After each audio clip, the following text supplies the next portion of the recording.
on a Wednesday, just one sleep away from Thursday night football. The Colts headed to Houston to face the Texans. Will Selva is out in the newsroom with an update on a wide receiver I would very much like to see back on the field. Yes, a lot of people in Indy would feel the same exact way there, Kay. Guys and Shawnee, good to see you there at the table. Now, this is how big of a game it will be for the Colts and Texans.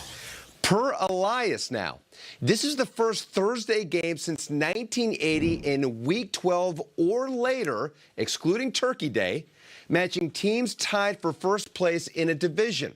This is also the first Thursday night football game ever on NFL Network played in Week 12 or later, matching teams tied for first place in a division. So, yeah, it's kind of a big deal. And so is this, as Kay mentioned. A calf injury has sidelined Colts wide receiver T.Y. Hilton for the past 3 weeks. Hilton calling the injury during practice before the Steelers game, a, quote, freak accident, and believed his season was over at the time. Now the question becomes, will you play on Thursday, T.Y.? I mean, I don't need practice. It's just how my body feel. And if I feel good and all the boxes are checked, then I go. If 3 of the 4 boxes checked, then I'm not playing. So all 4 have to be checked for me to play. It's just been tough for me watching the past 3 games. And I'm not accustomed to missing games. So it's just been tough, but I'm just getting my body back how I need it. All right, keep those fingers crossed. Well, from one injured receiver to another, Tyreek Hill is set to undergo an MRI on his hamstring. As reported by NFL Network's Mike Garafolo, the Chiefs will have a better idea of a timeline after the MRI. And according to Mike G, the trip to Mexico delayed the MRI from taking place. Well, the Rams and Ravens will be clashing on Monday Night Football, and this will mark the return of corner Marcus Peters to the LA Coliseum.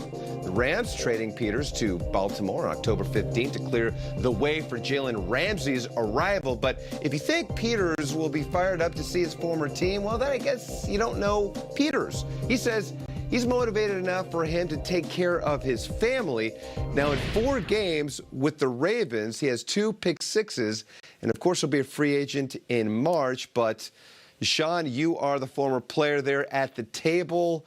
Is this really the case, or he's really motivated to face the Rams? Oh, you're always motivated when you play your former team. Now, it's never a beef against the players because you love your boys, but believe me, he wants to take one to the house. He'd love to pick off golf and take that one back to the house. And I'm sure he'd keep that football for a little Christmas card memento. Hey. I want to say some of those Ravens will be in the Pro Bowl, but they might be busy that week. True. Anyway, it's up to you to vote your favorite players onto the 2020 Pro Bowl roster. Make your pick and enter to win exclusive prizes at NFL.com/Pro Bowl vote. It's the 2020 Pro Bowl presented by Verizon, and it is Sunday. We cannot wait. January 26th at 3 p.m.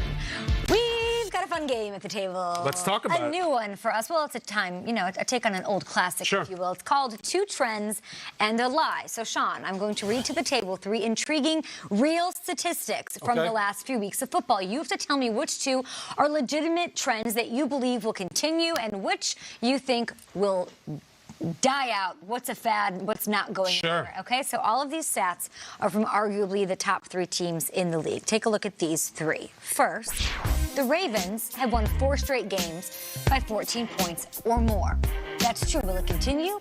Second, in Week 11, Tom Brady went 0 for 5 on deep passes against the Eagles. That's according to Next Gen Stats. And third, Jimmy Garoppolo threw for 424 against the Cardinals through the air. That is the most for a Niners quarterback since Jeff Garcia in 1999. So which one is the lie?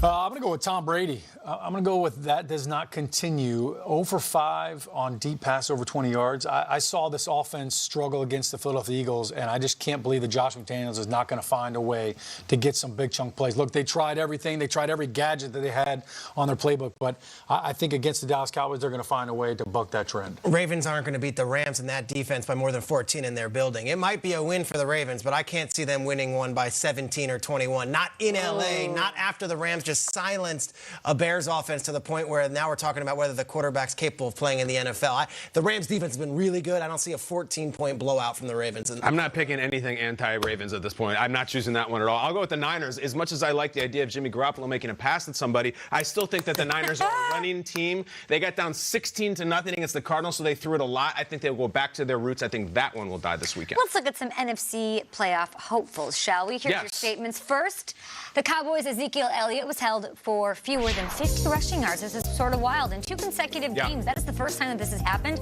in his career. Second, the Vikings. Kirk Cousins leads the NFL in passing touchdowns with 18 since Week 5. And third, the Rams. Todd Gurley had 28 offensive touches on Sunday night. That is the most since Week 8 of last season. Which two are trending? Well, which one's the lie, Kyle?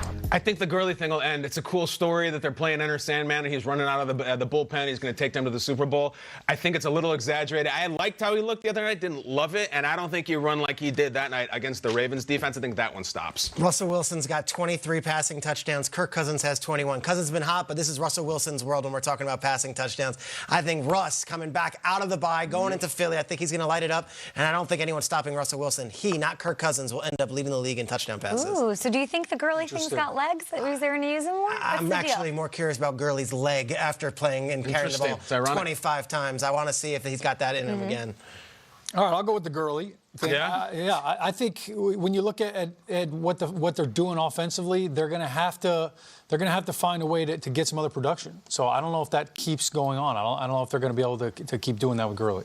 Last one, guys. Yes, what do you got? AFC wildcard race teams. First, let's go with the Browns here. They're 2-0 against the AFC North.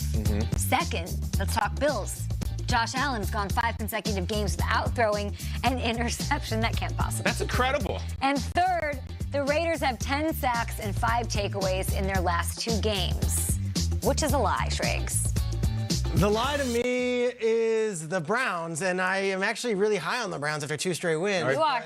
They beat the Ravens in Week 2. The Ravens are a different team now, or whenever they beat the Ravens. And I also think they still have to play the Steelers again next week. And it's in Pittsburgh, and there's some games you're like, I'm not going to turn that game. I don't even know if I can watch that game because I have no idea what I'm going to get. But I don't see them finishing 6-0 in the division. You have to prepare yourself. Yeah, I mean that's emotional experience. And part of the preparation for the Browns is their best player is not out there. Myles Garrett, he's not out there either. And I told you guys I'm not picking anything against the Ravens. The Browns play the Ravens again. No, that's the one. That's the lie. What do you think? I'm going to go with Josh Allen throwing an interception. I think it happens. I think the Broncos, as bad as their record is, they're not that bad defensively. I think they're going to get some pressure, and I think he coughs it up. Raiders D continues to dominate. Yeah.